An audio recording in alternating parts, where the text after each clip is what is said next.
बंद घरों में चोरी का मामला तो आपने सुना होगा, लेकिन क्या आपने शिक्षक द्वारा विद्यालय में चोरी की भी घटना सुनी है? यदि नहीं तो जान लीजिए। मामला कटिहार जिले के बारसोई प्रखंड के मौलानापुर उत्क्रमित मध्य विद्यालय का है। दरअसल कोरोना महामारी में यह विद्यालय क्वारंटाइन सेंटर के रूप में विकसित किया गया था। 10 अगस्त की सुबह जब प्रधानाध्यापक प्रवेश किए तो विद्यालय की स्थिति देख स्तब्ध हो गए। खैर, अब यह मामला बारसोई थाने तक पहुंच चुका है। प्रधानाध्यापक ने मौलानापुर के ही रहने वाले मोहम्मद खुशनूद और मोहम्मद सहरूल पर संदेह का सनहा दर्ज करवाया है। इसके अलावा आदर्श मध्य विद्यालय बारसोई घाट के फिजिकल टीचर अनिल यादव पर भी संदेह का सनहा दर्ज करवाया है। दर्ज सनहा के अनुसार तीनों व्यक्ति ने डॉक्यूमेंट में छेड़छाड़ का लॉकडाउन से पहले प्रधानाध्यापक पर दबाव बनाया था। मौके पर मौजूद हमारे संवाददाता मुगिस नासिर ने मौलानापुर उत्क्रमित मध्य विद्यालय के प्रधानाध्यापक मंसूर आलम से बातचीत की।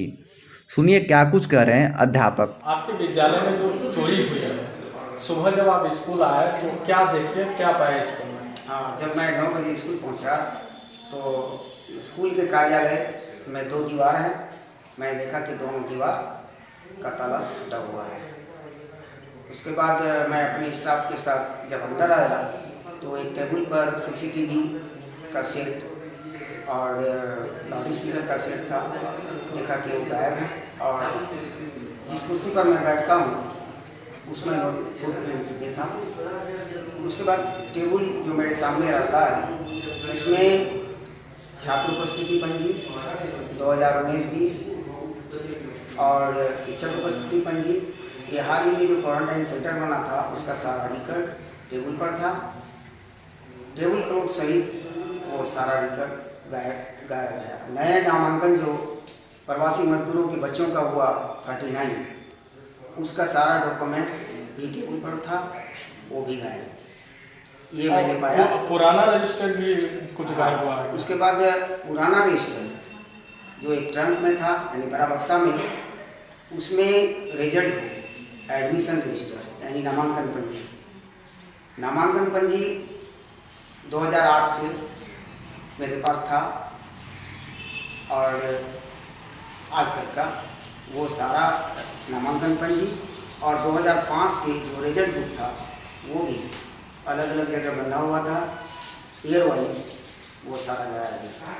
इसके अलावा मध्याह्न भोजन या कुछ इस तरह की सामग्री चोरी हुई? सारा फिनेंशियल रिकॉर्ड जैसे मध्याह्न भोजन या छात्रवृत्ति पोशाक इत्यादि का जो रिकॉर्ड है, पासबुक है, वो गोदरेज में बंद है।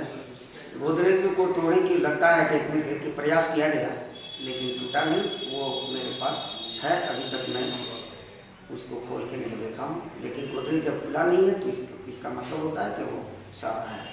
असल है कि बच्चों के रिकॉर्ड संबंधी जितने भी रिकॉर्ड थे, नामांकन पंजी, रिजल्ट बुक, उसका उपस्थिति पंजी, कई सालों का यानी 2005 तक का, 5 से आज तक का सारा गायब किया है। तो इससे छात्रों के भविष्य पर क्या प्रभाव पड़ेगा? अब ऐसा है कि इसमें इस गांव के भी बच्चे हैं, कुछ बाहर के भी हैं। अब उन लोगों का विद्यालय संबंधी सारा रिकॉर्ड खत्म हो गया। अब हाल ही में जो हमको क्लास 8 के बच्चों को सर्टिफिकेट देना है, मैं नामांकन संख्या उसका दे नहीं सकूँगा। अब अगर आता है तो उसका नामांकन जिसको मैं पहचानता हूँ तो ये है, लेकिन उसका रिकॉर्ड नहीं कि मैं उसके सर्टिफिकेट को भर के दूँ। आपने अपने स्तर से अपने अधिकारियों को क्या लिखित में दिया, क्या इन्फॉर्मेशन दी? आते ही मैंने सबसे पहले प्रखंड शिक्षा पदाधिकारी बारसोई को इन्फॉर्म किया दूरभाष से, तो उन्होंने मुझे निर्देश दिया कि पहले जाके थाना में एफआईआर दर्ज करवाइए। तो मैं थाना गया और थाना में सारी घटनाओं की जानकारी मैंने लिखित रूप से थाना प्रभारी को दे दी। तो थाना से क्या आश्वासन मिला? थाना से ठीक है, मैं जांच करवाऊंगा और आप जाइए, इतना कहते। अब विभागीय स्तर पर आपने अपने अब तक जो है कोई लेटर लिखा है या फिर? हाँ, विभागीय स्तर सिर्फ मैंने प्रखंड शिक्षा पदाधिकारी को फ़ोन किया और वे लोग कहा कि थाना का एफआईआर नंबर देते हुए आप पत्र देंगे, भेज देंगे। तो यानी कि इस चोरी के बाद सरकारी जितना भी एडमिशन होना है या फिर कि जो भी काम है वो सारा बाधित होगा या फिर कोई ऑप्शन भी है? अब इसके लिए विभाग जैसा निर्देश देगा मैं वैसा ही करूँगा। ठीक।